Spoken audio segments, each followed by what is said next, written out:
নতুন ভোর আসে, সময়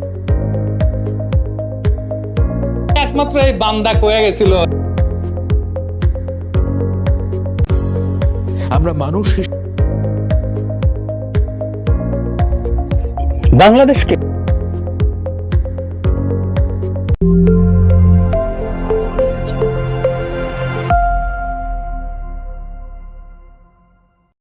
আসসালামু আলাইকুম। প্রিয় দর্শক, নির্বাচন কমিশন নিয়ে আজকে একটু কথা বলতে চাই। অন্তর্বর্তীকালীন সরকার গঠন হওয়ার পর তারা বেশ কয়েকটা সংস্কার কমিশন গঠন করেছে এবং তার মধ্যে একটা সংস্কার কমিশন ছিল নির্বাচন সংস্কার বিষয়ক একটা কমিটি। নির্বাচন ব্যবস্থার সংস্কার তারা করবে। তো নির্বাচন ব্যবস্থার মধ্যে কিন্তু কিভাবে নির্বাচন হবে, কোন নির্বাচন কখন হবে, তারপর নির্বাচন কমিশন কিভাবে গঠন করা হবে, এই সমস্ত নাম, নির্বাচন কমিশনের ক্ষমতা এখতিয়ার কি পরিমাণ হবে, এই সমস্ত অনেক কিছুই কিন্তু থাকবে। আমাদের নির্বাচন কমিশন গঠনের জন্য এখন যে প্রক্রিয়া গঠন করা হয়, এই প্রক্রিয়াটা শেখ হাসিনা গভর্নমেন্টের তৈরি করা। তারা একটা নিয়ম করেছে, প্রথমে একটা সার্চ কমিটি করবে। সেই সার্চ কমিটির তারা কিছু নামকে প্রস্তাব করবে, তার নাম আহ্বান করবে, বিভিন্ন জন নাম দিবে। তারপর সেখান থেকে তারা 10টা নাম পছন্দ করে রাষ্ট্রপতির কাছে উপস্থাপন করবে। রাষ্ট্রপতি সেখান থেকে 5 জনের নাম সিলেক্ট করবে এবং 5 জনের মধ্যে একজনকে রাষ্ট্রপতি প্রধান নির্বাচন কমিশনার করবেন আর বাদ বাকি 4 জনকে নির্বাচন কমিশনার করবেন। এই হলো নিয়মটা আওয়ামী লীগ আমলের করা এবং একটু তড়িঘড়ি করে এই কাজটা করা হয়েছিল। প্রথমবার যখন গত নির্বাচন কমিশন যখন হয়, এই যে হাবিবুল আওয়ালের নেতৃত্বে, তখন এরকম হয়েছিল। এবার আমরা জেনেছিলাম প্রায় 300-র মতো নাম পড়েছিল, সেখান থেকে তারা 10টা নাম নিয়েছিল। একটা প্রশ্ন, যেমন গতবার, এবার যিনি নির্বাচন ব্যবস্থার সংস্কার কমিশনের যিনি চেয়ারম্যান মিস্টার বদির আলম মজুমদার, তিনি কিন্তু আগের বার হাবিবুল আওয়াল কমিশনের যখন গঠন করা হয় তখন বলেছিলেন যে কোন নামগুলো মানুষ জমা দিয়েছে সেগুলো আমরা একটু দেখতে চাই, তাহলে আমরা একটা ধারণা করতে পারবো যে কারা কারা ছিল এবং কাদেরকে বাছা হলো এই মাঝখান থেকে। কিন্তু সেটা কখনোই প্রকাশ করা হয়নি। এবারও কিন্তু প্রস্তাব উঠেছিল যে 300 লোকের নাম পড়েছে, সেই 300 লোকের নামগুলো আপনারা প্রকাশ করেন এবং 300 লোক থেকে কোন 10 জন লোককে আপনারা পছন্দ করলেন সার্চ কমিটি, সেটাও আমরা জানতে চাই। এবং সেই 10 জন থেকে রাষ্ট্রপতি কোন বিবেচনায় কোন 5 জনকে নিলেন সেটাও আমরা একটু বুঝতে চাই। এই ধরনের প্রসঙ্গ কিন্তু উঠেছে, প্রশ্ন উঠেছে, কিন্তু এই সমস্ত প্রশ্নের কোনো জবাব পাওয়া যায় নাই। আগের বার পাওয়া যায় নাই, আমরা ধরে নিয়েছিলাম সেটা ফ্যাসিবাদী সরকার, তারা কিছু বলবে না, নিজেরা যা ইচ্ছা তাই করবে। এবার পাওয়া যায় না, কেন ব্যাখ্যা খুঁজে পাচ্ছি না। এদেরকে তো ফ্যাসিবাদী বলা যাবে না, কিন্তু এরা যা ইচ্ছা তাই করছে, জনগণকে কোনো তোয়াক্কা করছে না, জনগণকে বলার প্রয়োজন মনে করছে না, জনগণকে পাত্তা দিচ্ছে না। এই যে জনগণের রুচি, জনগণের বুদ্ধিমত্তা, এই জিনিসটাকে যে ইগনোর করার একটা প্রবণতা, জনগণকে যে মূর্খ মনে করার প্রবণতা, এই প্রবণতাটা কিন্তু আমরা পরেও আরো দেখতে পাবো, দেখতে পেয়েছি অলরেডি। সেটা নিয়ে আলোচনা করার জন্য আজকে আমি এই আলোচনাটা অবতারণা করেছি। নির্বাচন কমিশন গঠন হয়েছে, আমার বিবেচনায় এই নির্বাচন কমিশনের মান ভালো না, একদম একটা অথর্ব নির্বাচন কমিশন হয়েছে আমি মনে করি বয়সের দিক দিয়ে। অথর্ব এই কারণে, নির্বাচন কমিশনার কে কে আপনারা শোনার চেষ্টা করুন। এখানে যে 5 জনকে নিয়োগ করা হয়েছে, 5 জনের অবসরপ্রাপ্ত ব্যক্তি।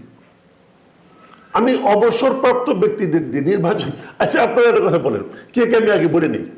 প্রধান নির্বাচন কমিশনার হয়েছেন সাবেক সচিব, অবসরপ্রাপ্ত সচিব এম নাসির উদ্দিন।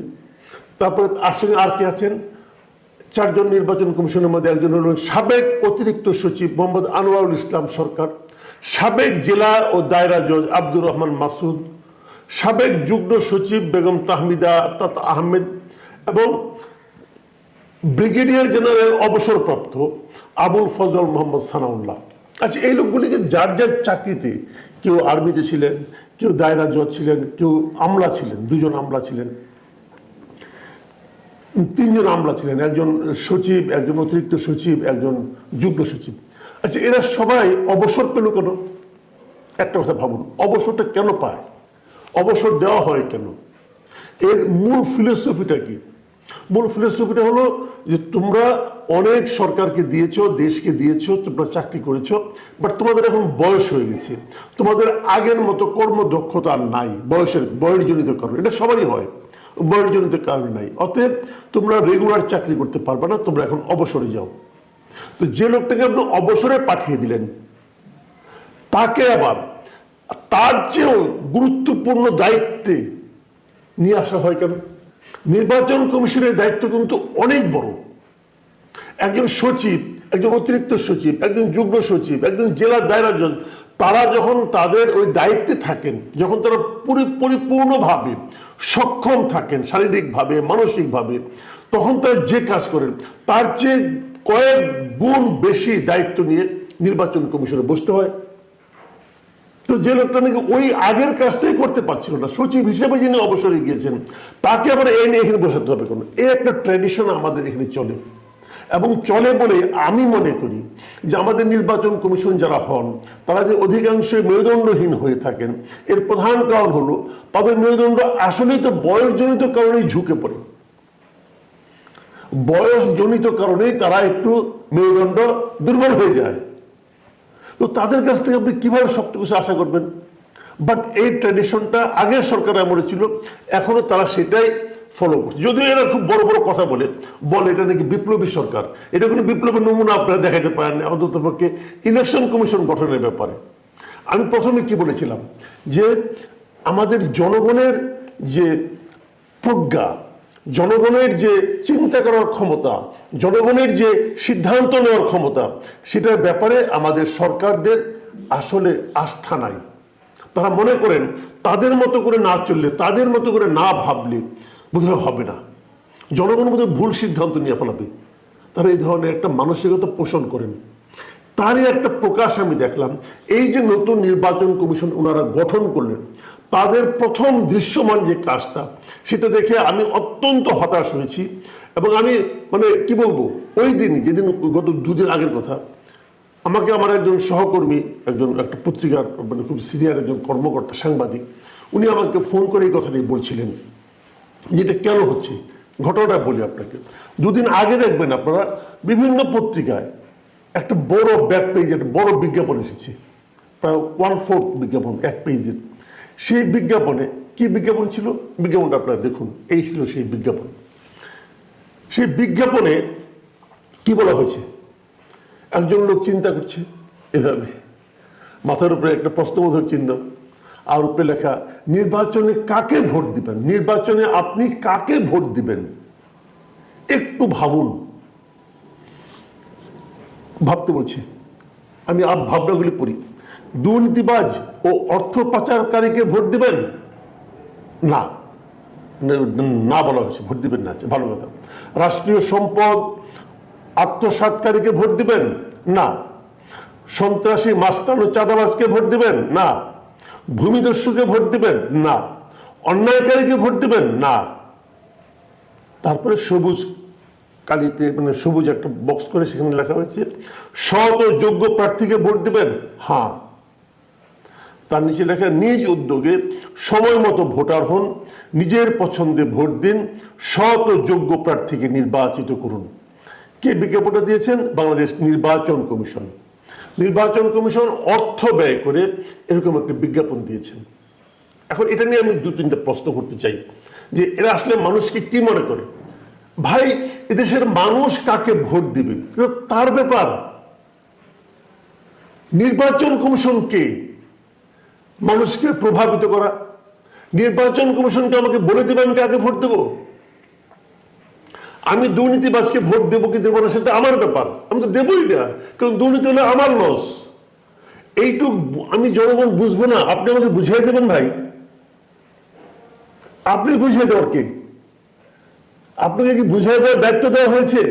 নির্বাচন কমিশন তো প্রথমেই তার দায়িত্বের বাইরে চলে গেছে, তার এখতিয়ারের বাইরে চলে গেছে। তার তো জনগণকে কাকে ভোট দিতে হবে এটা বলার কোনো এখতিয়ারই নেই।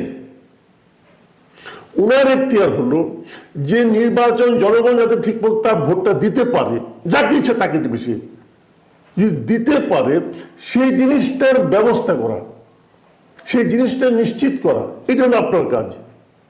আমি কাকে ভোট দেবো এটা আপনি বলে দিতে পারেন না। আপনারা হয়তো বলবেন না এই দুর্নীতিবাজ, অর্থ পাচারকারী, রাষ্ট্রীয় সম্পদ আত্মসাৎকারী এদেরকে ভোট দেওয়া যাবে না। আচ্ছা, রাষ্ট্রীয় সম্পদ আত্মসাৎকারী আমি কি করে বুঝবো যে রাষ্ট্রীয় ক্ষমতায় যায়নি? যে দলটা কখনো রাষ্ট্রীয় ক্ষমতায় যায়নি তারা রাষ্ট্রীয় সম্পদ আত্মসাৎ করে কি করে না আমি কি করে বুঝবো?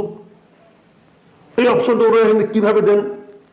কিন্তু এগুলো কিন্তু আপাত দৃষ্টিতে মনে হচ্ছে যে ঠিক আছে, ভালোই তো বলেছি, কিন্তু আসলে না। আসলে এর মধ্যে একটা মতলব কাজ করছে। আমি মতলবটা বলার জন্য চেষ্টা করছি। প্রথমত, তারা ভোটারদের যে জ্ঞান বুদ্ধি সেটাকে তারা অবমূল্যায়ন করেছে, এটা তারা পারে, অপমান করেছে তারা জনগণকে, এটা তারা পারে না।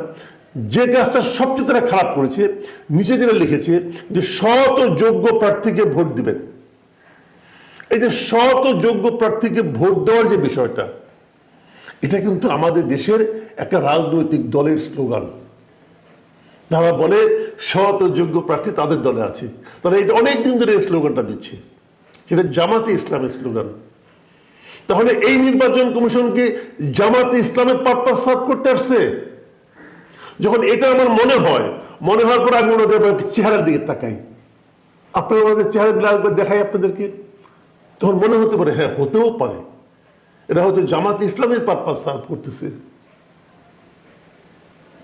একদিকে ভোটারদের যোগ্যতার উপর তারা তাদের আস্থা রাখছে না, এই বিজ্ঞাপনের মাধ্যমে সেটাই প্রমাণ হচ্ছে। ভোটারদের যে চিন্তা করার ক্ষমতা তাকে তারা অপমান করেছে। দ্বিতীয়ত, তারা আমার বিবেচনায় প্রকারান্তরে একটা রাজনৈতিক দলের পক্ষে প্রচারণা চালিয়েছে। আমি মনে করি নির্বাচন কমিশন, বর্তমান নির্বাচন কমিশন সংবিধান লঙ্ঘন করেছেন। তারা যে শপথ নিয়েছেন তারা শপথ লঙ্ঘন করেছেন। প্রিয় দর্শক, আমার মনে হয়